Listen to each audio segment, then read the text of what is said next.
ಅಮ್ಮ, ನಿನ್ನ ಅಪರೂಪದ ನಗುವಿನ ಹಿಂದೆ ನಿನ್ನ ದುಮ್ಮಾನಗಳಿದ್ವು ಅಂತ ಈಗ ಗೊತ್ತಾಗ್ತಿದೆ. ನೀನು ತಾಳುತ್ತಿದ್ದ ಮೌನಗಳಲ್ಲಿ ನಿನ್ನ ಮನಸ್ಸಿನ ಪ್ರತಿಭಟನೆಗಳಿದ್ವು ಅಂತ ಈಗ ಗೊತ್ತಾಗ್ತಿದೆ. ನೀ ಹೇಳುವ ಬುದ್ಧಿ ಮಾತಿನಲ್ಲಿ ನಿನ್ನ ತಲೆ ಕೆಳಗಾದ ನಿರೀಕ್ಷೆಗಳಿದ್ವು ಅಂತ ಈಗ ಗೊತ್ತಾಗ್ತಿದೆ. ಆಗಾಗ ಸಿಡುಕುತ್ತಿದ್ದ ಸಿಟ್ಟುಗಳಲ್ಲಿ ನಿನ್ನ ಮುಷ್ಟಿಯಲ್ಲಿ ಬಿಗಿ ಹಿಡಿದ ನಿರ್ಧಾರಗಳಿದ್ವು ಅಂತ ಈಗ ಗೊತ್ತಾಗ್ತಿದೆ. ನೀನು ಕೊಡುತ್ತಿದ್ದ ಮುತ್ತುಗಳಲ್ಲಿ ನಿನ್ನ ಬೆನ್ನಿಗೊರಗಿ ಕೂತ ಜಿಗುಟು ನೋವುಗಳಿದ್ವು ಅಂತ ಈಗ ಗೊತ್ತಾಗ್ತಿದೆ.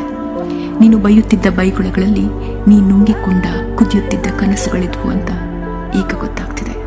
ನಿನ್ನ ಉದ್ವೇಗ ಕಾತುರತೆಯಲ್ಲಿ ನಿನ್ನ ತಾಯ್ತನದ ಭಾರಗಳಿದ್ವು ಅಂತ ಈಗ ಗೊತ್ತಾಗ್ತಿದೆ. ನೀ ತೋರುತ್ತಿದ್ದ ಪ್ರೀತಿಯಲ್ಲಿ ನಿನಗೆ ಗೊತ್ತಿರದ ನಿನ್ನ ಇಡೀ ಪ್ರಪಂಚವೇ ಅಡಗಿತ್ತು ಅಂತ ಈಗ ಗೊತ್ತಾಗ್ತಿದೆ. ಗೊತ್ತಾಗೋ ಹೊತ್ತಿಗೆ ಎಲ್ಲವೂ ಗೊತ್ತಾಗೋದಿಲ್ಲ. ಗೊತ್ತಾದಾಗ ಅದರ ಬೆಲೆಯ ಆಳ ಅಗಲ ನಿಲುಕಲಾಗೋದಿಲ್ಲ ಅಂತ ಈಗ ಗೊತ್ತಾಗ್ತಿದೆ.